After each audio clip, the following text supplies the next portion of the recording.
Opisyal ng engaged ang Itbulaga. Host na si Jose Manalo, 58, sa kanyang fiancé na si Mergin Maranan, 37, na dating miyembro ng sikat na all-female dance group na Itbulaga Babes. Ang kanilang pag-iibigan ay nagsimula sa kanilang pagkikita sa programa ng Itbulaga, kung saan naging regular dancers ang Itbulaga Babes mula 2006 hanggang 2020. Isang nakakakilig na proposal ang naganap sa Canada, kung saan dinala ni Jose si Mergin para sa kanilang prenuptial photoshoot. Sa isang video na in-upload ng TikToker na may handle na @JoanOFark19 noong 7 ng Disyembre 2024, makikita si Jose na kumakanta ng "Ikaw" ni Yeng Constantino habang nilalakad ang isang establishmento.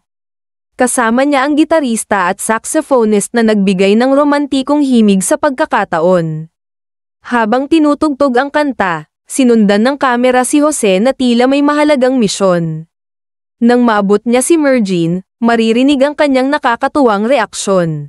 "Ano iyan? Ano iyan?" Totoo. Bagamat nag-aalangan si Mergin noong una, hindi nagtagal ay inilabas ni Jose ang engagement ring at lumuhad sa harap ng kanyang minamahal. Sa gitna ng kilig at tawanan, tinanong niya si Mergin, "Pwede ba kitang pakasalan?" Agad namang sumagot si Mergin ng "yes", na sinundan ng masigabong palakpakan at hiyawan mula sa mga naroroon. Nagpalitan ng matatamis na "I love you" ang dalawa habang mahigpit na nagyakapan.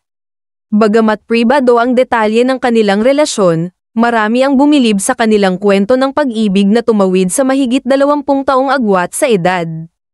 Isa itong patunay na sa tunay na pagmamahal, age doesn't matter. Mga komento ng netizens, marami ang nagpaabot ng pagbati at suporta sa bagong engaged couple. Age doesn't matter when it comes to love, yes, agree ako dyan. Nakakakilig naman. Congratulations po sa inyong dalawa. Si Kuya Jose talaga, may pa-surprise. Sana all. Tunay ngang ang kwento nila Jose at Mergin ay isang inspirasyon sa marami, na nagpapaalala ng Filipino values ng pagmamahalan, pagtitiwal,